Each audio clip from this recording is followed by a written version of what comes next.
Long before there was Coyote Peterson, or people imitating Coyote Peterson, there was a guy named Schmidt.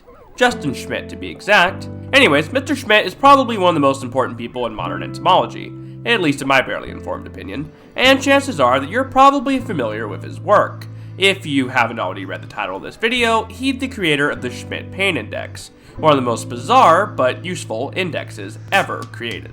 Let's talk about it. The Schmidt Pain Index is a pain scale ranking the pain of stings from different hymenopteran insects, basically bees, wasps, ants, so on.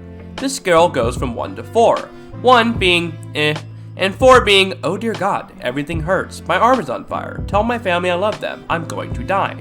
So if you're guessing that this data was gathered by Schmidt subjecting himself to some of the world's most painful stings, you'd be right. This guy is absolutely bonkers. You might be wondering why. Well, for science, duh. See, Schmidt had a hypothesis on insect evolution, specifically stingy, harmy insect evolution. Schmidt hypothesized that the reason insects like wasps, bees, and ants all live in colonies is due to them evolving stings that are not just painful, but also toxic. To explain, while pain is just a signal to the brain warning of danger, something I've mentioned before in other videos, pain itself does not necessarily mean danger. For example, pinching yourself certainly hurts, but you're in no real danger by doing it, usually. So in the case of stinging insects, many of them live solitary lives, with painful stings that didn't really do anything. This worked because what predator is going to go out of their way to chase down one single wasp that already proved it's capable of hurting them? It's just not worth it. However, species evolve, and most stinging insects evolved over time to live in groups. This meant that it was much more rewarding for a predator that has already been stung to keep on going, because the sting won't kill them, and the reward is multiple wasps for food instead of just one.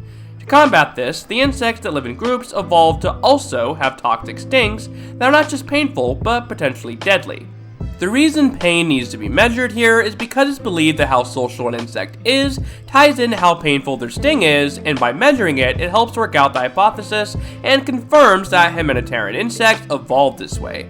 Now, while there is a good reason behind why Schmidt started this, it can't be said that he's enjoyed every minute of it. The pain level 1 urban digger bee might have been described by Schmidt as feeling like a lover nibbling on his ear, but the pain level 4 warrior wasp was described by Schmidt as torture, with him asking why he even started the list in his notes. Pain level 4 is of course the highest, with only 3 species being listed by Schmidt at this level: the bold ant, native to Central and South America, the aforementioned warrior wasp, also native to Central and South America, and Pepsis grossa, a tarantula hawk native to my state, unfortunately. I hate it here. Anyways, while Schmidt is arguably insane, he's also the person you have to thank for this information, which, trust me, you probably use subconsciously without even knowing it came from him. For example, most of us probably know that getting bit by a bold ant sucks. Unless you live somewhere with bold ants, you probably got this information from somebody who got their information from Schmidt's index. This guy is a living legend, so thank you, Schmidt.